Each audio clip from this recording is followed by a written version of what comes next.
السلام علیکم، آپ دیکھ رہے ہیں ہو کیا رہا ہے۔ میں ہوں Faisal Abbasi, group editor 92 news. Irshad Ahmed Arif سب ساتھ ہیں۔ پروگرام میں ہمیں جوائن کر رہے ہیں سابق وزیر اعظم پاکستان اور مسلم لیگ نون کے سینئر رہنما شاہد خاقان عباسی صاحب۔ عباسی صاحب تھینک یو ویری مچ، آپ سے گفتگو کرتے ہیں۔ اس وقت پاکستان میں جو پاکستان کے عوام کی نظریں ہیں وہ سپریم کورٹ پر ہیں، اور سپریم کورٹ میں آج پھر سماعت ہوئی پنجاب اور KPK کے جو انتخابات ہیں ان کے التوا سے متعلق کیس کی۔ اس معاملے پہ اب سماعت پیر تک ملتوی کر دی گئی ہیں، لیکن آج کی جو پہلی ڈیولپمنٹ تھی وہ یہ تھی کہ جو جسٹس جمال مندوخیل ہیں انہوں نے سماعت سے معذرت کر لی، اور گزشتہ روز بھی ججز نے معذرت کی تھی، اور اب کرتے کرتے یہ بینچ جو ہے وہ 3 سپریم کورٹ کے ججز پر مشتمل ہے۔ بہرحال اس دوران جو انتہائی اہم ریمارکس سامنے آئے وہ ٹیمپریچر کول ڈاؤن کرنے کی بات کی گئی چیف جسٹس کی جانب سے، اور یہ بھی کہا گیا کہ اگر حکومت اور اپوزیشن کے درمیان مذاکرات ہوتے ہیں تو سماعت میں وقفہ بھی لیا جا سکتا ہے۔ بہرحال اب جو تقسیم ہے، سیاسی تقسیم ہے، پھر عدالتی تقسیم بھی ایک نظر آ رہی ہے۔ ان حالات میں کیا مذاکرات ممکن ہیں؟ کوئی یہ انیشیٹو لے گا؟ یہ بہت امپورٹنٹ بات ہے۔ ارشاد صاحب عباسی صاحب کی طرف بھی جائیں گے، لیکن آپ ذرا بریفلی کمنٹ کر دیں۔ آپ کیا سمجھتے ہیں کہ آج کے ریمارک سے یہ سمجھا جائے کہ عدالت اب بھی یہ اشارہ دے رہی ہے کہ سیاسی قوتیں اس مسئلے کو خود ہی مل بیٹھ کے حل کر لیں؟ دیکھیں، اشارہ بالکل واضح ہے اور افسوسناک بھی ہے ہمارے سیاستدانوں کے لیے، سیاسی قوتوں کے لیے، جمہوریت پرستوں کے لیے، کہ جو معاملات پارلیمنٹ میں طے ہونے چاہیے، جو سیاستدانوں کے مابین مذاکرات کی میز پر ہونے چاہیے، وہ عدالتوں میں طے کیے جا رہے ہیں، اور عدالتیں کہہ رہی ہیں، عدالت عظمیٰ کہہ رہی ہے سیاستدانوں سے کہ بھائی اپنے معاملات خود طے کر سکتے ہو تو کرو، تاکہ یہ بوجھ ہمیں نہ اٹھانا پڑے۔ لیکن میرے خیال ہے کہ وقت کی کمی کی وجہ سے شاہد خاقان عباسی صاحب سے پوچھتے ہیں کہ شاہد خاقان عباسی صاحب، عدالت عظمیٰ اب کہہ رہی ہے کہ جو ملک کا سیاسی درجہ حرارت ہے اس کو کم کرنے کے لیے سیاستدان مل بیٹھیں، کسی فارمولے پر پہنچیں، تو کیا آپ کے خیال میں حکومت اور موجودہ حکمران اتحاد جس کا آپ حصہ ہیں اس سے موقع سے فائدہ اٹھائے گی، یا اس کو اٹھانا چاہیے، یا یہ ڈیڈ لاک جو ہے وہ برقرار رہے؟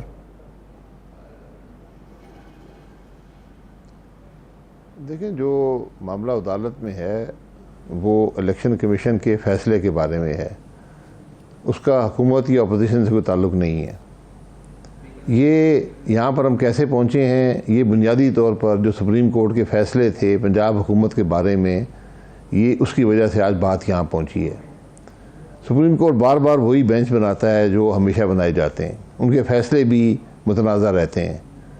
تو اب سپریم کورٹ یہ نہیں کہہ سکتا کہ یہ اپوزیشن اور حکومت بیٹھ جائے اور مسئلے کا حل ڈھونڈ لے، کیونکہ یہ حل ان کے پاس نہیں ہے۔ آئینی طور پر اختیار الیکشن کروانے کا یہ الیکشن کمیشن کا ہے، انہوں نے ایک فیصلہ دے دیا ہے کہ ہم 8 اکتوبر کو کرائیں گے، اس پر سپریم کورٹ نے اس معاملے کو اٹھایا ہے۔ تو اب سپریم کورٹ نے اس معاملے کا حل کرنا ہے، اور چونکہ ایک آئینی ادارہ ہے الیکشن کمیشن، اگر وہ ایک فیصلہ کر رہا ہے تو پھر اس فیصلے کا احترام کریں، یا کہیں کہ نہیں یہ فیصلہ درست نہیں ہے۔ اس میں یہ آپ جو برڈن ہے یہ آپ اپوزیشن حکومت پہ نہیں ڈال سکتے۔ لیکن عباسی صاحب، اب معاملہ یہ بھی تو حقیقت ہے نا کہ جو آج جس طرح بات کی گئی کہ اگر حکومت اپوزیشن مذاکرات کر لیں، کچھ وقفہ کر لیں گے، لیکن جو سیاسی قوتیں ہیں، آپ جو سیاسی لوگ ہیں حکومت اور اپوزیشن کی، آپ لوگ تو ٹاکنگ ٹرم سے بھی گئے ہیں، مطلب کوئی بات چیت کا چلن ہی ختم ہو گیا ہے۔ ایسے کیا اس سے یہ ملک کی بہتری کے لیے اور ملک ایسے چلتے ہیں؟ جی، ملک ایسے نہیں چلتے۔ آج ہمارے ملک میں سیاست نفرت میں بدل گئی ہے، سیاست دشمنی بن گئی ہے، سیاست ایک دوسرے کو گالی دینے کا نام ہے، ایک دوسرے پر الزام لگانے کا نام ہے، ہر قسم کا جھوٹ سچ بات کرنے کا اور دوسرے کو نیچا دکھانے کا نام ہے۔ اس طرح نہ سیاست چلتی ہے نہ ملک چلتے ہیں۔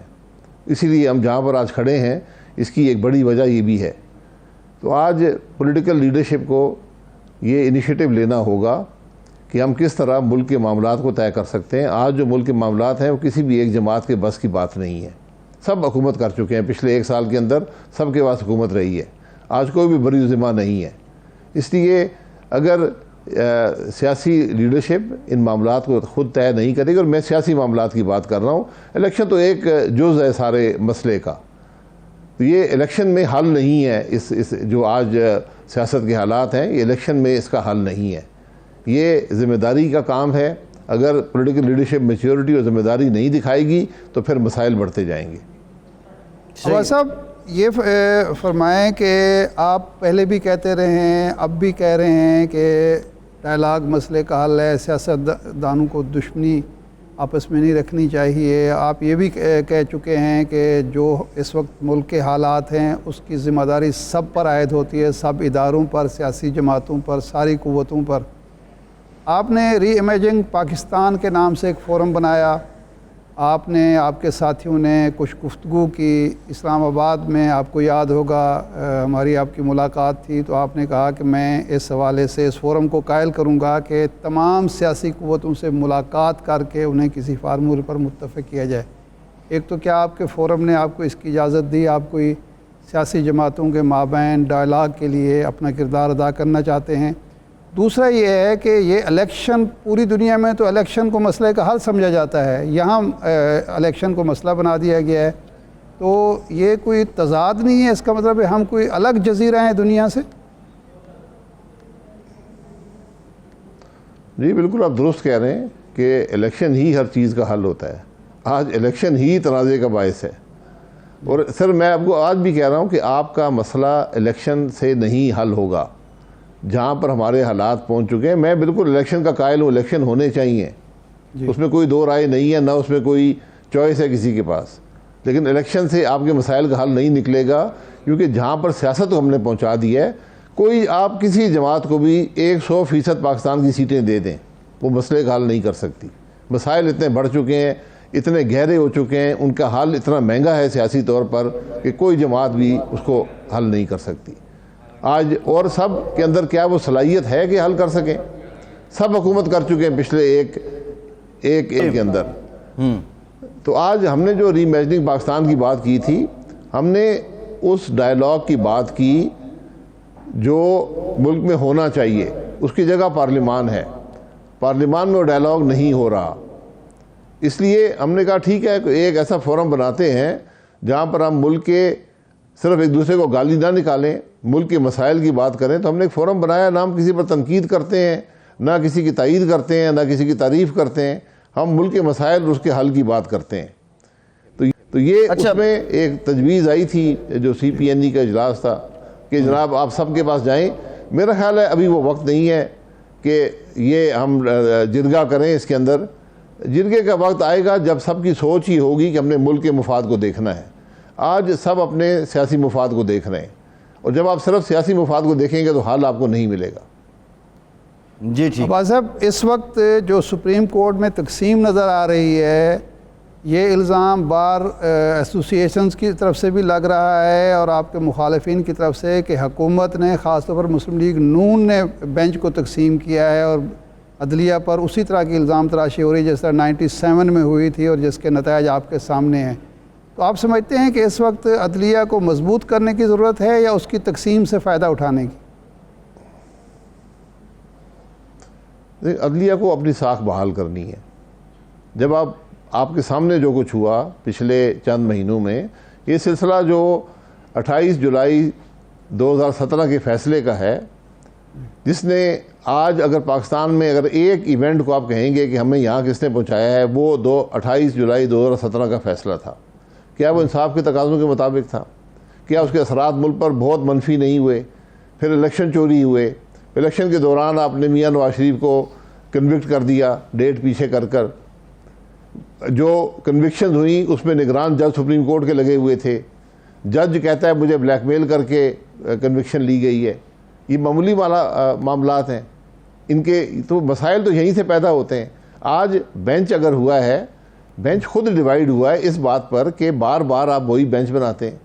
یہ ججز کے ریوولٹ ہے. انہوں نے کہا جناب کہ سپریم کورٹ کا چیف جسٹس جو ہے یہ عقل کل یا طاقت کل نہیں ہے. یہ ایک جج ہیں ہماری طرح کے، کچھ ایڈمنسٹریٹو پاورز ہیں، لیکن ان کو بھی ان پاورز کو استعمال کرنا چاہیے ایک مناسبت سے. یہ نہیں کہ وہ جو بینچ مرضی چاہیں اور وہی بینچ بناتے رہیں اور وہی فیصلے لیتے رہیں. آج حقیقت یہ ہے بینچز کی کہ وکیل جو ہے اور عام آدمی، وکیل کو چھوڑے عام آدمی بینچ دے کر کہتا ہے فیصلہ کیا آئے گا. عباس صاحب 7 اپریل کو یہی جج تھے، یہی عمر عطا بندیال صاحب تھے، اعجاز الحسن صاحب تھے، ان کے 2 اور ساتھی تھے جنہوں نے فیصلہ کیا جس کے نتیجے میں آپ کی حکومت قائم ہوئی۔ اس وقت یہ جج بڑے اچھے تھے۔ جی میں اچھے برے کی بات نہیں کر رہا ہوں، میں فیصلوں کی بات کر رہا ہوں۔ فیصلے متنازع ہیں۔ جو کچھ 7 اپریل کو ہوا، اگر وہاں پر جوڈیشری کو بہت دور جانا چاہیے تھا۔ جی ان کے سامنے جو کچھ ہوا، اس ملک کا آئین توڑا گیا، اس کے توڑنے میں صدر، وزیر اعظم، اسپیکر، وفاقی وزراء، ڈپٹی اسپیکر شامل تھے۔ انہوں نے سو موٹو نوٹس وہاں کیوں نہیں لیا؟ یہ کیا ہوا ہے ملک کی پارلیمان کے اندر؟ کیا نوٹس نہیں لے سکتے تھے؟ یہاں تو ہر چھوٹی بات پر نوٹس لے لیتے ہیں۔ اچھا عباسی صاحب، اب معاملہ یہ ہے کہ ایک جنرل باجوہ صاحب سے ایک انٹرویو منسوب ہے، آپ نے بھی گزشتہ روز ٹی وی پروگرام پہ بات کی اور آپ نے تصدیق کی کہ دامن قوم میں آپ کی ملاقات ہوئی تھی جنرل باجوہ سے۔ جنرل باجوہ صاحب کہتے ہیں شاہد خاقان عباسی صاحب آئے بطور وزیر اعظم، مجھے ساتھ لے گئے، دامن قوم میں ہم نے گفتگو کی، بڑی مفصل گفتگو ہوئی، اور اس میں انہوں نے کہا کہ نواز شریف صاحب کی مدد کی جائے، تو میں نے کہا کہ انہوں نے اپنے لیے خود مشکل کھڑی کر دی GIT بنا کے اور معاملے کو عدالت بھیج کر۔ ایک تو یہ بتا دیجئے کہ ایسا ہی ہوا تھا؟ دوسری امپورٹنٹ بات یہ ہے، یہاں سول سپرمیسی کی باتیں ہوتی ہیں، پھر بیساکھیوں کے الزام آپ دیتے رہے PTI کو، تو کیا یہ بیساکھیوں کی تلاش نہیں تھی کہ آپ ایک آرمی چیف سے، اس وقت کے آرمی چیف سے مدد مانگ رہے ہیں کہ نواز شریف کی مدد کی جائے؟ دیکھیں، پہلی بات یہ ہے کہ جنرل باجوہ صاحب نے اس سارے معاملے سے جو میتلا صاحب کا ہے لا تعلقی کا اظہار کیا ہے، اور انہوں نے کہا ہے کہ میں عدالتی کارروائی کروں گا میتلا صاحب کے خلاف۔ اب جو بات آپ مجھ سے منسوب کر رہے ہیں، اس کی حقیقت یا جھوٹ یہاں سے یہاں ہو جاتا ہے کہ جب میں وزیر اعظم بنا تو پاناما کیس کا فیصلہ ہو چکا تھا، اسی کے نتیجے میں میاں نواز شریف صاحب ڈی سیٹ ہوئے تھے، پھر نااہل ہوئے اور میں وزیر اعظم بنا تھا۔ تو میری ایک ملاقات نہیں، میں ملک کا وزیر اعظم تھا، وہ آرمی کے چیف تھے، ہماری شاید 50-60 ملاقاتیں ان 10 مہینے میں ہوئی ہوں گی، اور وہ ملک کے معاملات پر ہوتی تھیں۔ اس میں کوئی بیساکھیوں کی تلاش نہیں ہے۔ جس یہ بات کر رہے ہیں، جس میٹنگ کی، وہ میری درخواست پر ہم نے جب شروع میں پہلی میٹنگ ان سے دفتر میں ہوئی، اس کے بعد میں نے کہا کسی جگہ ملتے ہیں تاکہ کھل کر بات کر سکیں، ایک دوسرے کے معاملات کو سمجھ سکیں، تاکہ کوئی آگے جو آپس میں تعلقات ہیں اس کے اندر کوئی ابہام یا مشکل پیدا نہ ہو، اور ڈائریکٹلی ہم بات کریں تب بجائے کسی ایلچی سے بات کرنے کے۔ تو ہم نے دامن قوم میں ایک ریسٹ ہاؤس پر ہم دونوں ملے، 3-4 گھنٹے ملاقات رہی، اس میں تمام معاملات پر ڈسکس ہوا کہ کیسے ملک کو آگے چلایا جائے گا، کیونکہ ایک ٹوٹی ہوئی حکومت تھی، ایک حکومت جس کو سپریم کورٹ کے آرڈر سے توڑا گیا تھا سو موٹو نوٹس لے کر۔ تو اس پر ہم نے گفتگو کی، اس میں کوئی بیساکھیوں کی وہاں بات ہی نہیں تھی، کیونکہ فیصلہ ہو چکا تھا، حکومت ٹوٹ چکی تھی، فیصلہ ہو چکا تھا۔ تو یہ میتلا صاحب بھی میرا خیال ہے کچھ آگے پیچھے کی باتیں انہوں نے لکھ دی ہیں، تو ان چیزوں کی کوئی حقیقت نہیں ہے۔ عباس صاحب، ملک کا وزیر اعظم الیکٹڈ پرائم منسٹر جو ہے وہ اپنے آرمی چیف سے دامن کو کہ ایک ریسٹ ہاؤس میں ملاقات کیوں کر رہا ہے، پرائم منسٹر ہاؤس میں ملاقات کیوں نہیں ہو رہی تھی؟ یہ ذرا مہمہ سمجھا دیں۔ دیکھیں، پرائم منسٹر ہاؤس میں ملاقات ہو چکی تھی، میں نے ان سے کہا کہ بھائی ہم ذرا بیٹھتے ہیں، ذرا ایک کھلے ماحول میں بیٹھتے ہیں جہاں پر یہ بات کرتے ہیں، تاکہ ایک دوسرے کے ذہن کو سمجھ سکیں کہ سوچ کیا ہے، اس میں کوئی حرج نہیں ہے۔ میرے گھر پہ انہوں نے کہا میرے گھر آ جائیں، میں نے کہا جی نہیں، آپ میرے گھر بھی آ سکتے ہیں، لیکن نہیں، ہم ایک اور جگہ بیٹھتے ہیں، اس میں کوئی حرج نہیں ہے۔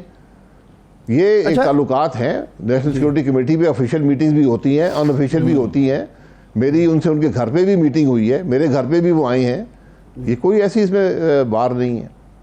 اچھا عباس صاحب، یہ عدالتی عمل جو چل رہا ہے اس پر آ جاتے ہیں، اگر کوئی ایسا فیصلہ آتا ہے جو حکومت کے لیے ناگوار ہے یا پسندیدہ نہیں ہے، تو پھر بھی اس پر عمل ہونا چاہیے، یا جس طرح پہلے سبوٹاج کیا جا رہا ہے آئین کے 90 دن کی مدت کو بھی اور فیصلے کو بھی، اسی طرح مرضی الیکشن کمیشن کی چلنی چاہیے، عدالت کے فیصلے کو جو ہے برطرف کر دیا جائے یا ایک طرف رکھ دیا جائے؟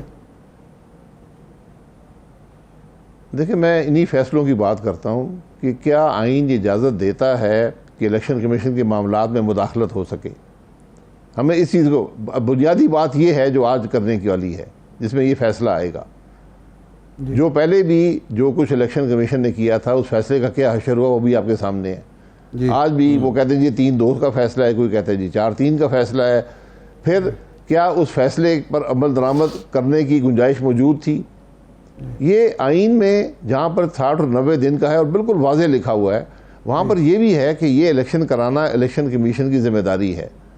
تمام حکومتی اداروں کا کام ہے, ذمہ داری ہے کہ وہ الیکشن کمیشن کی مدد کریں الیکشن کروانے میں. یہ وہ معاملات ہیں جن کی تشریح میری نظر میں الیکشن کمیشن ہی کر سکتا ہے. انہوں نے حالات کے مطابق ایک فیصلہ, ریٹن فیصلہ جاری کر دیا ہے کہ یہ مشکلات ہیں, ہم یہ سمجھتے ہیں کہ اکتوبر 8 کو الیکشن کروا لیں تو بہتر ہوگا. اب اس کی تشریح اگر سپریم کورٹ کرنا چاہے وہ کر سکتا ہے, لیکن کیا اس سے جو حقائق ہیں وہ بدل جائیں گے, یہ فیصلہ اب الیکشن کمیشن ہی کر پائے گا. صحیح ہے بھائی صاحب. ایک معاملہ اور ہے, یہ جو نومبر میں تقرر ہوا, تعیناتی ہوئی, جنرل عاصم منیر صاحب آرمی چیف لگ گئے, بہت زیادہ یہ سوال اٹھے کہ 11th آور میں آ کے حکومت نے اس سارے معاملے کو اناؤنس کیا تھا, لیکن گزشتہ روز کا آپ کا انٹرویو ہم دیکھ رہے تھے, آپ نے کہا کہ آخری 10 روز میں جنرل باجوہ سے آپ کی 2 ملاقاتیں ہوئیں. کیا جنرل باجوہ ایکسٹینشن چاہتے تھے اور انہیں کسی کی جانب سے تسلی بھی دی گئی تھی کہ آپ کو ایکسٹینشن ملے گی؟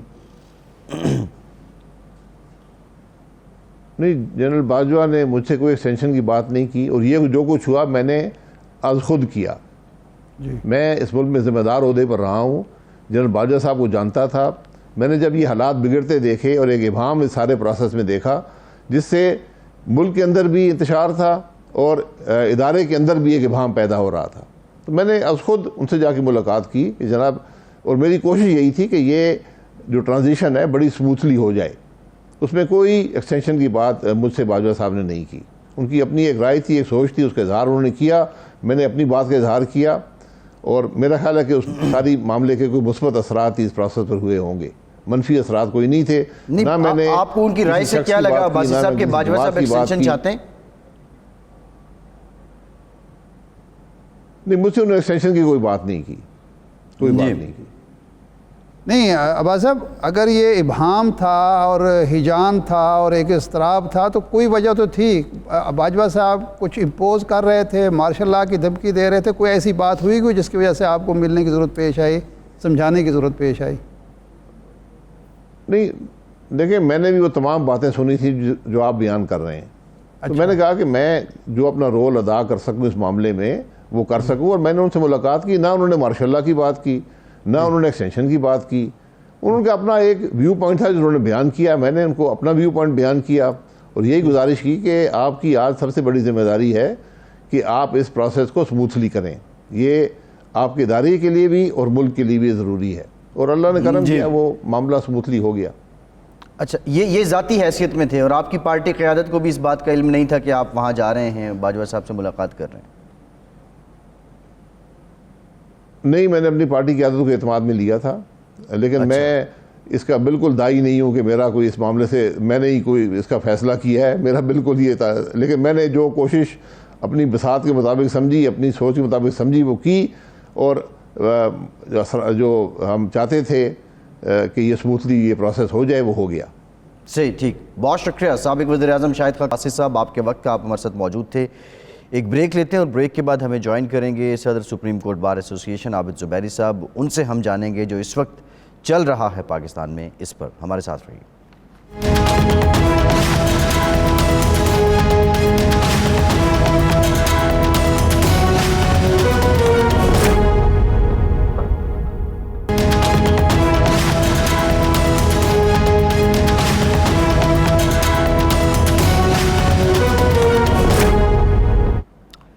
بریک کے بعد ایک بار پھر سے آپ کا خیر مقدم کرتے ہیں. ہمیں جوائن کیا ہے صدر سپریم کورٹ بار ایسوسی ایشن عابد زبیری صاحب نے. زبیری صاحب, thank you very much for your time. Zubairi صاحب, پاکستان جہاں کھڑا ہے, معیشت جہاں کھڑی ہے, سیاستدان جہاں کھڑے ہیں, سب کو پتہ ہے, اور اب عدالت جہاں کھڑی ہے وہ بھی سب کو پتہ ہے, لیکن یہ بارز بھی منقسم ہیں, یہاں بھی ایک تفریق ہے. یہ سب اپنی اپنی نکر پہ کیوں کھڑے ہیں زبیری صاحب؟ دیکھیے میں دوسروں کے بارے میں تو نہیں کہہ سکتا, میں اپنی بار کے بعد سپریم کورٹ بار ایسوسی ایشن کے بارے میں کہہ سکتا ہوں. ہم آئین و قانون کے ساتھ کھڑے ہیں, ہم کسی سیاسی جماعت کے بارے میں نہیں. مختلف لوگوں نے آج کورٹ میں آ کے کہتے ہیں کہ جی ہمارا کسی پولیٹیکل پارٹی سے تعلق نہیں ہے.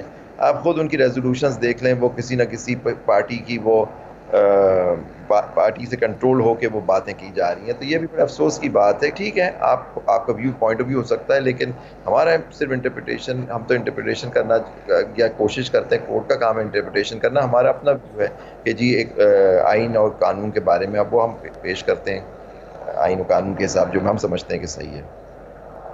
اچھا عابد زبیر صاحب, اس وقت جو صورتحال ہے عدلیہ کے اندر ایک تقسیم ہے, آپ کیا سمجھتے ہیں بطور صدر بار سپریم کورٹ بار اور ایک سینئر وکیل کے طور پر کہ یہ جو ججز کے درمیان تقسیم ہے, یہ تقسیم پیدا کی گئی ہے کسی پولیٹیکل اس کے تحت, یا ججوں کے اپنے خیالات منقسم ہیں, انڈیجنس یہ چیز ہے اور اس کی وجہ سے یہ ساری تقسیم نظر آ رہی ہے؟ ایک بینچ بن رہا ہے, ٹوٹ رہا ہے, بن رہا ہے, ٹوٹ رہا ہے. بسم اللہ الرحمن الرحیم. میں جو یہ کہوں گا کہ کچھ تو تقسیم اندر ہی سے ہوتی ہے, نیچرلی آپ کے اندر بھی تقسیم ہو سکتی ہے. دیکھیں ڈفرینس اوپینین ہو سکتی ہے, پوائنٹ آف ویو پہ آپ کے اختلافات ہوتے ہیں, لیکن میں سمجھتا ہوں کہ یہاں اور بھی محرکات ہیں اختلافات کو ہوا دینے کے لیے. خاص طور پہ جو یہ ٹاک شوز ہیں یا پریس کانفرنسز ہیں, یہ سب یہ بھی اس بات کو ساری تقویت دے رہی ہیں کہ جی بینچ اور کورٹ ڈیوائیڈڈ ہے. دیکھیے ہو سکتا ہے ڈویژن ہوتے ہیں. دیکھیے ایک بینچ کے اندر بھی آپ نے بھی فیصلے دیکھے 3-2 سے 2-1 سے, یہ آپ کے سامنے فیصلے آ رہے ہیں. مطلب ڈفرینس اوپینین تو ہو سکتا ہے, اور لا کی انٹرپریٹیشن پہ کوئی مائنورٹی ججمنٹ ہوتی ہے, کوئی میجورٹی ججمنٹ ہوتی ہے, لیکن بالکل یہاں ہوا دی جا رہی ہے, اس تقسیم کو بھڑکایا اتنی ہے بھی نہیں جتنی اس کو پیش کر کے دیا جا رہا ہے ٹی وی چینلز اور اخبارات کے اندر. نہیں عابد صاحب, اس طرح بات نہیں ہے, یہ میڈیا اور اخبارات کا معاملہ نہیں ہے. یہ تو دیکھیں نا, ایک بینچ بنتا ہے, آپ ڈفرینس آف اوپینین تو یہ ہو سکتا ہے نا کہ فیصلہ آئے 2-3 کا آ جائے, 3-5 کا آ جائے, جج ایک الگ ہو رہا ہے, پھر دوسرا الگ ہو رہا ہے, وہاں بیٹھ کے ریمارکس, ڈیروگیٹری ریمارکس سامنے آ رہے ہیں. یہ تو تقسیم اور انداز کی ہے نا. دیکھیں یہ تقسیم, دیکھیں بڑے افسوس کی بات ہے, اس طرح سے یہ باتیں ہو رہی ہیں. آدمی دیکھیں یہ ہوتا ہے کیس میں, آپ کا کیس لگتا ہے, ایک جج وہیں بیٹھ کے کورٹ میں کہتا ہے کہ جی میں یہ کیس نہیں سننا چاہتا, تو بینچ سے الگ ہو جاتا ہے, بینچ ٹوٹ جاتی ہے, بینچ ریکانسٹیٹیوٹ. یہ ایک عام دنوں میں بھی یہ ہو رہا ہوتا ہے. بعض جج نہیں سننا چاہتے کوئی کیس, وہ کہہ دیتے ہیں, بینچ ٹوٹ جاتا ہے, کیس آپ کا اسی بینچ میں لگ جاتا ہے, اسی بینچ میں جب ریکانسٹیٹیوٹ ہو جاتی ہے. یہ ایک عام طریقہ کار ہے. لیکن یہاں کرنا کہ ایک جج صاحب نے اپنے آپ کو پہلے وہ آرڈر کیا, ایک لیکن ٹائمنگ آپ مجھے نہیں سمجھ آ رہی کیسے ہو رہی ہے. بینچ بنا کے ایک پھر وہ ایک سو موٹو 4 میں ایک فیصلہ آ گیا جسٹ بیفور دا تھنگ, اس میں ایک جج صاحب نے ایک اپنا ایک فیصلہ دیا, اس بلکہ اس کو ایگری کیا ایک سینئر جج کے فیصلے سے, اور پھر اگلے دن وہ بینچ سے الگ ہو گئے. پھر دوسرے جج صاحب اگر جو آج انہوں نے اپنے آپ کو بینچ سے الگ کیا, وہ کہا کہ مجھ سے کورٹ پوچھا ہی نہیں گیا, مجھے کر دیا, تو وہ پہلے ہی بھی اپنے آپ کو الگ کر لیتے. وہ شروع سے ہی ان کا اگر ایک ویو تھا کہ یہ بینچ اس طرح سے نہیں بننا چاہیے, یا ان کا کچھ اعتراضات تھے یا ان کے اختلافات تھے, وہ پہلے ہی الگ ہو جاتے. آج کورٹ میں آئے, لیکن چلیں ہو گیا کچھ. لیکن زبیری صاحب دیکھیے نا, سوال یہ ہے, زبیری صاحب سوال یہ ہے جو ارشاد صاحب بھی بات کر رہے ہیں, 184(3) سے متعلق فائز عیسیٰ صاحب فیصلہ دیتے ہیں, اس فیصلے کو بنیاد بنا کے کل امین الدین صاحب جو ہیں وہ علیحدہ ہو جاتے ہیں, اس سے پہلے ایک دن پہلے ایک اور جج صاحب جو ہیں وہ اس سے علیحدہ ہو جاتے ہیں, اور آج جو ہے اسی فیصلے کو جو بینچ ہے وہ سپریم چیف جسٹس وہ مسترد کر دیتے ہیں. تو یعنی یہ تو ایک عجیب و غریب قسم کا ماحول پیدا ہو چکا ہے. تو اس کا نقصان پھر الٹیمیٹ تو پورے ادارے کو ہے نا, ملک کو تو ہو ہی رہا ہے, لیکن جو ایک ادارے کی ساکھ ہے کیا وہ نہیں متاثر ہو رہی؟ بالکل میں سمجھتا ہوں, بالکل آپ صحیح فرما رہے ہیں کہ بالکل ساکھ متاثر ہوگی جس طرح سے یہ ہو رہا ہے. دیکھیے جو جسٹس فائز عیسیٰ صاحب کا جو ایک میجورٹی فیصلہ آیا, وہ بھی ایک سو موٹو کے اس پہ تھا, وہ حافظ قرآن کو 20 نمبر دینے کے اس پہ. انہوں نے جو مائنورٹی جج ہیں جسٹس شاہد وحید صاحب, انہوں نے تو پورا ایک نوٹ لکھا, آپ وہ بھی پڑھیں, اس میں لکھا یہ تو بات بینچ کے سامنے ہوئی نہیں تھی اور اس طرح کے ایشو ہی نہیں تھا. تو وہ بھی ایک اوپینین آئی ہے, لیکن نیچرلی وہ مائنورٹی اوپینین ہے. لیکن جو بات بتانے کی ہے کہ یہ ایک 5 ممبر بینچ کا سپریم کورٹ کا فیصلہ ہے, جو ایک رپورٹڈ میٹر ہے, 2022 ہماری جرنلز میں رپورٹڈ ہے, جس کے اندر ایک انہوں نے کہا تھا, پورا انہوں نے لے ڈاؤن کیا تھا سو موٹو کا طریقہ کہ صرف اور صرف چیف جسٹس کی ثوابدید ہے. آپ کو یاد ہوگا دس واز اے کیس آپ ہی جرنلسٹ کے بارے میں تھا, اور اس کے اندر جسٹس فائز عیسیٰ نے ایک سو موٹو ایک لے لیا تھا, جس کے بعد وہ لارجر بینچ بنا. انہوں نے کہا صرف اور صرف چیف جسٹس کے پاس یہ اختیار ہے کہ وہ سو موٹو پاورز ایکسرسائز کرے, بینچ کانسٹیٹیوٹ کرے. وہ کسی اور مارک ضرور کر سکتے ہیں, لیکن اختیار سو موٹو لینے کا صرف اور صرف چیف جسٹس کے پاس ہے. وہ 5 ممبر بینچ کا فیصلہ ہے, تو یہ کل جو فیصلہ آیا, 2 دن پہلے جو فیصلہ آیا, وہ اس کو اوور رائڈ کیسے کر سکتا ہے؟ یہ بھی تو ایک جوڈیشل پروپرائٹری ہے کہ ایک 5 جج کا فیصلہ ہے, اور انہوں نے کہا تو وہ ایک 5 جج کا فیصلہ ایک 2 جج تو نہیں ختم کر سکتے ہیں. اچھا عابد صاحب، اب جو صورتحال بن رہی ہے، آج 2 چیزیں ہوئیں. ایک تو 3 رکنی بینچ نے پروسیڈنگ جاری رکھی، کیونکہ جو اٹارنی جنرل اور عرفان قادر صاحب اور دوسرے وکلاء سرکاری سطح کے، ان کی تو خواہش ہے بینچ ٹوٹ جائے، نیا بینچ بنے، تاخیر ہو. تو چیف جسٹس صاحب نے کہا کہ نہیں جی یہی بینچ چلے گا کام ہو. دوسرا، چیف جسٹس صاحب کہتے ہیں کہ درجہ حرارت جو سیاسی ہے اس کو کم کرنے کے لیے سیاست دان مل بیٹھیں، کچھ کریں، اور ہم وقفہ کرنے کے لیے تیار ہیں. تو آپ کی اطلاع کیا ہے کہ چیف جسٹس صاحب نے یہ جو بات کی ہے، اس کا پس منظر کیا ہے؟ کیا واقعی سیاسی قوتیں مل بیٹھ کر کوئی معاملہ طے کر سکتے ہیں؟ اور کیا پیر والے دن جب یہ معاملہ کورٹ دوبارہ بیٹھے گی تو کوئی نیا حملہ تو نہیں ہوگا سپریم کورٹ کے اس بینچ پر؟ عملہ سے نہیں سمجھا میں، کیا مطلب ہے آپ کا؟ مطلب اس طرح کی باتیں جس طرح کی اب چلی ہیں کہ یہ 9 سے 7، 7 سے 5، 5 سے 3، اس طرح کی کوئی چیز منورنگ جو ہوتی ہے. کوئی اور جج صاحب علیحدہ نہ ہو جائیں؟ نہیں، اب یہ ڈیپینڈ کرنا ہے. ابھی 3 ممبر تو بینچ بنی بھی ہے، وہ لوگ الگ ہو جائیں. 9 سے 3 یا نہیں، وہ تو چیف جسٹس کی ثوابدید پہ وہ بینچ کیا بناتے ہیں. لیکن ایک بینچ نے سننا، اب 2 لوگ الگ ہو گئے، ان کے اوپر ہے کہ وہ بینچ کو بڑا کرتے ہیں یا نہیں کرتے. یہ چیف جسٹس کی ثوابدید ہے. لیکن یہ کہہ دینا کہ جی بینچ 9 سے 7 ہو گئے اور 9 سے 5 ہوئے، 5 سے 3 ہو گئے، یہ تو میں نہیں سمجھتا کہ ایک یہ مناسب بات ہے کہ جو آپ کر رہے ہیں. اس میں تو کوئی بینچ کیس جج نہیں سننا چاہتا، ان کے اوپر ہے. لیکن دیکھیے بات یہ ہے کہ جو بھی فیصلہ آئے گا، وہ 3 ممبر بینچ کا ہو، 2 ممبر کو، 5 کا ہو، 7 کا ہو، سپریم کورٹ کا فیصلہ ہوتا ہے. وہ نمبرز نہیں کاؤنٹ ہوتے اس وقت. اور سپریم کورٹ کا فیصلہ قانون اور آئین کے حساب سے ہم سب پہ لاگو ہوتا ہے، ہم سب اس کے پابند ہیں. جیسے آج کچھ لوگوں نے کہا کہ جی ہم اس کو نہیں مانیں گے، وہ دیکھ لیں، کوشش کر لیں، نہیں مان کے اس کا اپنے جو چیز ہوگی وہ تو وقت ہی بتائے گا. لیکن یہ کہہ دینا کہ جی عملہ دوسرا ہوگا، یا آپ کا ایک اشارہ اس طرف سے ہے کہ کوئی ججز نہیں ہوں گے یا نہیں ہوں گے، وہ تو وقت ہی بتائے گا کہ جی وہ کیا ہونے جا رہا ہے. لیکن انشاءاللہ امید ہے کہ نہیں ہوگا. اور آج جہاں رہی بات، آپ دیکھیں سپریم کورٹ بار نے جو بھی آج تک پریس اسٹیٹمنٹ آپ لوگوں کو دیا یا ایشو کیا، اس میں ہمیشہ ایک درخواست کی گئی ہے سیاست دانوں سے کہ آپ مل بیٹھیں، اس ملک کے خاطر مل بیٹھیں، انسٹیٹیوشنز کے خاطر مل بیٹھیں. اور ہم نے ہمیشہ یہی درخواست کی ان سے. لیکن امید ہے کہ ان کے اوپر better sense will prevail and they will sit down for the sake of this country. Sir Abid Zubair صاحب، جو فیصلہ پہلے آیا 1 مارچ کا، اس کو الیکشن کمیشن نے نہیں مانا، حکومت کے بعض اداروں نے نہیں مانا، اور اس کی وجہ سے الیکشن ملتوی ہو گئے. اب یہ فیصلہ آتا ہے، مریم نواز صاحبہ کہتی ہیں، انہوں نے باقاعدہ یہ کہا کہ چونکہ یہ بینچ متنازع ہو چکا ہے، چیف جسٹس متنازع ہو چکے ہیں، باقی لوگ بھی یہی بات کر رہے ہیں، تو یہ فیصلہ بھی نہیں مانا جائے گا، ہم پر بائنڈنگ نہیں ہے. تو آپ سمجھتے ہیں کہ اس فیصلے کو بھی ہوا میں اڑایا جا سکتا ہے، اور اس کا نتیجہ کیا ہوگا؟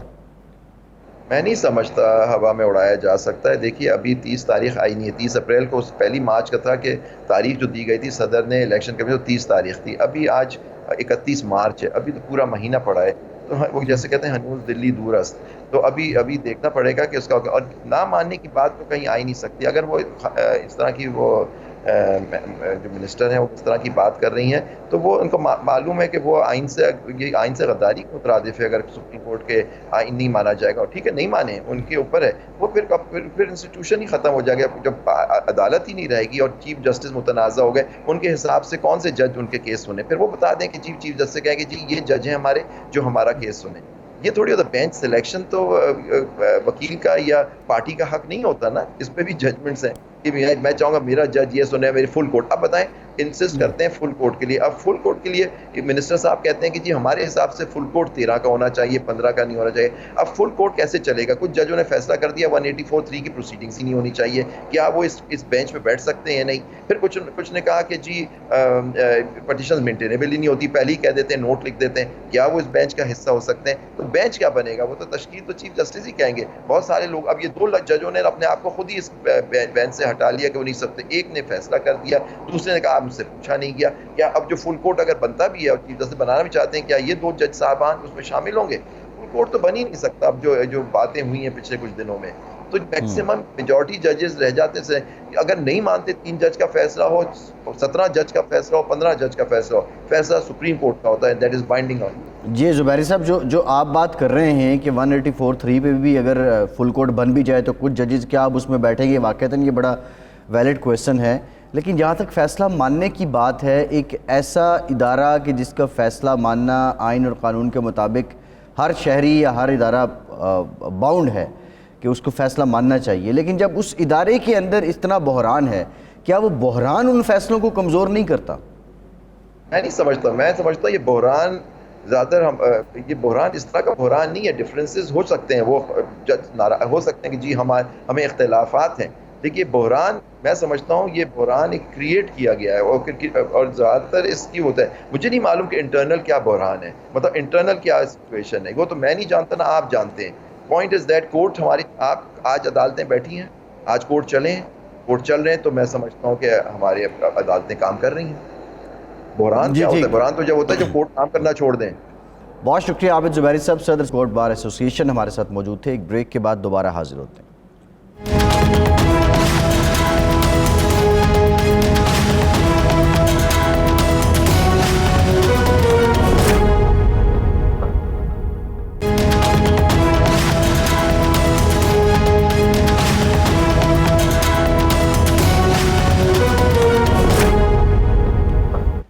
بریک کے بعد ایک بار پھر سے آپ کا خیر مقدم کرتے ہیں. ارشاد صاحب, جو حالات اس وقت ہیں سپریم کورٹ میں, کیا پاکستان میں پہلے بھی کبھی عدلیہ کی تاریخ میں ایسے حالات رہے ہیں کہ اتنی تقسیم واضح ہوئی ہو, اور پھر سیاسی جو میدان ہے, جو پیرالل سائیڈ ہے, وہاں پہ بھی لوگ ایون ٹاکنگ ٹرم سے ہی گئے ہوں؟ دیکھیں بات یہ ہے کہ یہ تو کچھ بھی نہیں ہے جو سپریم کورٹ میں ہو رہا ہے عباس صاحب. اچھا. ہاں, ایک وقت ایسا بھی آیا 97 کی میں بات کر رہا ہوں کہ ایک بینچ ایک فیصلہ کرتا تھا ایک کمرے میں, اور دوسرا بینچ دوسرے کمرے میں اس فیصلے کے خلاف فیصلہ کرتا تھا, ریجیکٹ کر دیتا تھا اس فیصلے کو. اچھا. یعنی ایک جو کوڈ نمبر 1 جس کو کہتے ہیں چیف جسٹس فیصلہ کر رہا ہے, اور ماتحت جج دوسرے کمرے میں بیٹھ کے اس فیصلے کو ریجیکٹ کر رہے ہیں, اور حکومت اس فیصلے پر عمل کر رہی ہے جو جونیئر ججوں نے کیا ہے. اچھا. اور تعداد بھی بعض اوقات کم ہوتی تھی. ایک تو ہوتا ہے نا ججوں کی تعداد, میجارٹی ڈیسیژن ایسے نہیں تھی. اور یہ بھی ہوا تماشا کہ چیف جسٹس کیس سن رہے ہیں اور اسی دوران حملہ ہو جاتا ہے, باہر سے سیاسی کارکن آتے ہیں, سپریم کورٹ پر حملہ ہوتا ہے. اچھا. اور چیف جسٹس صاحب جو ہے جلدی سے حملے سے بچنے کے لیے کورٹ روم سے نکل کر اپنے ریٹائرنگ روم میں جاتے ہیں اور واپس نہیں آ پاتے, کیونکہ اس کے بعد ان کو معزول کر دیا جاتا ہے. جی. ان کے برادر ججز جو ہیں وہ چیف جسٹس کو ہی معزول کر دیتے ہیں. اچھا. یہ بھی تماشا ہو چکا ہے. سجاد علی شاہ صاحب جو تھے وہ ایک ملنگ آدمی تھے, آزاد منش جج تھے. 93 میں جب فیصلہ آیا تو انہوں نے اختلاف کیا.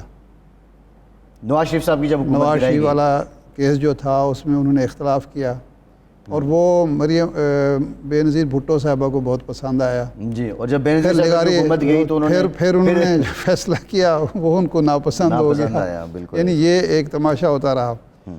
سجاد علی شاہ صاحب کو مجید نظامی صاحب لے کر چلے گئے جناب نواز شریف صاحب وزیر اعظم پاکستان کے گھر جاتی عمرہ میں.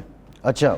اور انہیں وہاں جناب وزیر اعظم نواز شریف صاحب نے کہا کہ چیف جسٹس صاحب آپ کی کتنی مدت رہتی ہے, مزید کتنے دن؟ انہوں نے کہا کہ 3-4 مہینے رہتے ہیں میرے. انہوں نے کہا کہ آپ ہمارا ساتھ دیں تو ہم آپ کو اس سے بڑا منصب پیش کریں گے.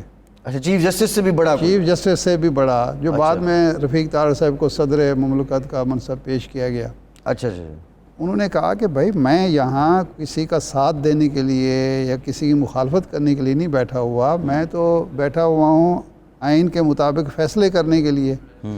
اچھا, بڑی دلچسپ بات ہے کہ ایک فیصلہ جو نواز شریف صاحب کو ناپسند آیا, اسی فیصلے کی وجہ سے ان کی جان بچی. نواز شریف صاحب نے ایک سرسری سماعت کی عدالتیں بنائی تھیں جس میں ایک فوجی نے بیٹھنا تھا اور ایک سول جج نے بیٹھنا تھا یا سیشن جج نے بیٹھنا تھا, اور چند ہفتوں میں انہوں نے سزا موت کی سزائیں دینی تھیں. بالکل یاد ہے وہ پی ٹی وی پہ اس وقت چلتا تھا اتنے فیصلے ایک دن اتنے زیادہ ہو تو گئے. چیف جسٹس صاحب نے اس فیصلے کو حکومت کے اس فیصلے کو کالعدم قرار دے دیا. اس کا فائدہ میاں نواز شریف صاحب کو ہوا جب تیارہ کیس میں وہ پھنس گئے. جی اگر خدا نہ خواستہ وہ عدالتیں موجود ہوتی تو پرویز مشرف صاحب نے پھر وہ جسٹس رحمت علی جعفری رحمۃ اللہ یا رحمت علی جعفری کی عدالت میں نہیں بھیجنا تھا, پھر اس سمری کورٹ میں بھیجنا تھا اور پھر جو فیصلہ متوقع ہو سکتا تھا. لیکن میں جو بات کر رہا ہوں وہ یہ ہے کہ ابھی تو ایک بینچ کام کر رہا ہے, اس سے جج الگ ہو رہے ہیں. ابھی تک نہ تو کوئی فیصلہ چیف جسٹس کے خلاف آیا ہے, نہ چیف جسٹس کے فیصلوں کو کالعدم قرار دینے کے لیے کوئی فیصلہ ہے. ایک بات جو آپ نے کی کہ جو بعد میں ریوارڈ دیا گیا رفیق تارڑ صاحب کو, تارڑ صاحب کی کیا خدمات تھی؟ تارڑ صاحب اب فوت ہو گئے ہیں, بڑے اچھے آدمی تھے, صدر رہے تو وہ صدر بن گئے. تو اس کے بارے میں میرے خیال ہم اس لیے کہ کہا یہ جاتا تھا, الزام یہ لگتا تھا, وہ بریف کیس والی بات تو میں نہیں مانتا, بالکل میں کہتا ہوں غلط بات ہے, لیکن یہ کہا جاتا تھا کہ انہوں نے جو ججز تھے ان کے ہم نوا یا ہم خیال ججز ان کو مینیج کیا تھا, اور اس کے پیچھے بھی ایک کہانی تھی. کچھ جج جو تھے سجاد علی شاہ صاحب سے واقعتاً ناراض تھے. اچھا. مثلاً ایک جج صاحب جو تھے وہ ان کو سردی لگتی تھی, گرمیوں میں بھی وہ کوٹ پہنتے تھے. اچھا. ایک ہوتی ہے ایک بیماری ہے جس کی وجہ ایک سیاسی شخصیت کو بھی ہے یہاں. انہوں نے اس سردی کے موسم میں ان کو, یہ نومبر کا غالباً مہینہ تھا, اس کو انہوں نے کوئٹہ بھیج دیا تاکہ سردی. اچھا. دوسرے جج صاحب تھے, ان کا مسئلہ تھا کہ جو بشری کمزوری تھی اس کا فائدہ. اچھا. دوسری دلچسپ بات کی, دوسرے جج صاحب تھے جو ہوائی جہاز کا سفر نہیں کر پاتے تھے, ان کو کوئی فوبیا تھا ہوائی جہاز کا سفر نہیں کرتے تھے, ٹھیک ہے نا. ان کو انہوں نے ایک دن کراچی ٹرانسفر کیا, وہ ٹرین پر بیچارے کراچی پہنچے اسلام آباد سے, جب پہنچے تو ان کا ٹرانسفر پشاور کر دیا. یہ سجاد علی شاہ صاحب سجاد علی شاہ صاحب نے کہا کہ اس کو سزا دینے کے لیے یا اس کو سبق سکھانے کے لیے اس کو کہا کہ پشاور پہنچ. یہ جو تھے اپنا جسٹس سعید الزمان صدیقی صاحب جی, ان کی بیگم بھی سرکاری ملازم تھیں اور وہ کسی کورس پر گئی ہوئی تھیں امریکہ. تو انہوں نے سجاد علی شاہ صاحب سے ریکویسٹ کی کہ جی مجھے آپ اسلام آباد میں رہنے دیں کیونکہ میری صاحبزادی زیر تعلیم ہے جی, تو میں باہر نہیں جا سکتا. اس کا ان کا ٹرانسفر انہوں نے کراچی کر دیا. اچھا, واپس اپنے شہر جائیں. تو یہ کام بھی ہوتا تھا. نہیں تو اب آپ ایک سوال ارشاد صاحب, جی, ویری سیریس, اس کا فائدہ جو اگر رفیق تارڑ صاحب نے یا نواز شریف صاحب نے اٹھایا تو بہرحال وہ ایک ہوتا ہے. پھر لیکن ہم نے تو سنا کہ رفیق تارڑ صاحب ایک ٹائم پہ آ کے مشرف صاحب کے سامنے ڈٹ گئے تھے کہ میں نے صدارت نہیں چھوڑنی. نہیں تو وہ حقیقت ہے. پرویز مشرف نے جب ان سے کہا کہ آپ وہ بھیجے, 2 جرنیل بھیجے اور انہوں نے کہا کہ جناب آپ استعفیٰ دے دیں, صدر صاحب جو ہیں وہ چیف ایگزیکٹو تھے نا اس وقت, پرویز مشرف صاحب صدر بننا چاہتے ہیں. اس نے کیوں, کس خوشی میں بھائی, میں کیوں استعفیٰ دوں. اور ان کا جو آئینی نقطہ تھا وہ یہ تھا کہ میں استعفیٰ کس کو پیش کروں. جی, صدر جو استعفیٰ دیتا ہے وہ اسپیکر قومی اسمبلی کو دیتا ہے. قومی اسمبلی کو انہوں نے معطل کر دیا تھا. انہوں نے کہا قومی اسمبلی تو موجود ہی نہیں, میں کس کو, تمہیں تو نہیں دے سکتا. اور دوسرا میں الیکٹڈ پریزیڈنٹ ہوں, میں کیوں استعفیٰ دوں. چنانچہ انہوں نے استعفیٰ نہیں دیا, اپنا سامان کسی دوست سے گاڑی منگوائی. رفیق تارڑ صاحب نے اپنا سامان اس میں رکھا اور لاہور روانہ ہو گئے. وہ کہتے ہی رہ گئے کہ جی آپ کو پروٹوکول میں بھیجیں, آپ کو جہاز دیں گے, آپ کو بڑی گاڑی. اس نے کہا مجھے کوئی ضرورت نہیں. گیزٹ آف پاکستان میں رفیق تارڑ کا استعفیٰ ہے؟ میرا خیال ہے استعفیٰ بالکل نہیں, استعفیٰ انہوں نے دیا ہی نہیں تھا, تو وہ انہوں نے برطرف کیا تھا ان کو. اچھا, یعنی ان کے ماتحت نے, اب صدر کو برطرف کون کر رہا ہے؟ جس طرح وہ جو جونیئر جج تھے سجاد علی شاہ صاحب کے, ان کو انہوں نے برطرف کر دیا تھا. تو اسی طرح رفیق تارڑ صاحب کو بھی ان کے جو جونیئر تھے چیف ایگزیکٹو انہوں نے برطرف کر کے ان کا منصب خود سیکشن افسر نے نوٹیفائی کر دیا کہ جناب no more president of Islamic Republic of Pakistan. یہ تماشے ہوتے رہے ہیں. تو ابھی تک جو صورتحال ہے وہ یہ ہے کہ وہ صورت جو 97 میں ہم نے دیکھی ہے اور جس کا نتیجہ میں آپ کو بتاؤں, میں نے اس وقت ایک کالم لکھا تھا. میں نے کہا کہ آج جو کچھ حکومت سجاد علی شاہ کے ساتھ کر رہی ہے جی, اور وہ طاقت کا استعمال کر رہی ہے قانون کے مقابلے میں, قانون کو اور آئین کو کمزور کیا جا رہا ہے, اور طاقت جس کے پاس طاقت ہے, خواہ وہ ہجوم کی طاقت ہے, خواہ وہ کسی اور کی طاقت ہے, چھڑی کی طاقت ہے, اس کو فالو کر رہی ہے. کل کو اس کا نتیجہ بھگتنا پڑے گا. اور 12 اکتوبر کو بیسیکلی اس کا اظہار تھا جی, کہ اگر طاقت سے معاملات چلانے ہیں تو پھر جس کے پاس حقیقی طاقت ہوگی پھر وہی رول کرے گا. وہ آئین قانون آپ پیچھے ڈال دیں گے تو پھر آئین قانون کی وقت آپ خود ختم کریں گے, آپ کی وقت بھی ختم ہو جائے گی.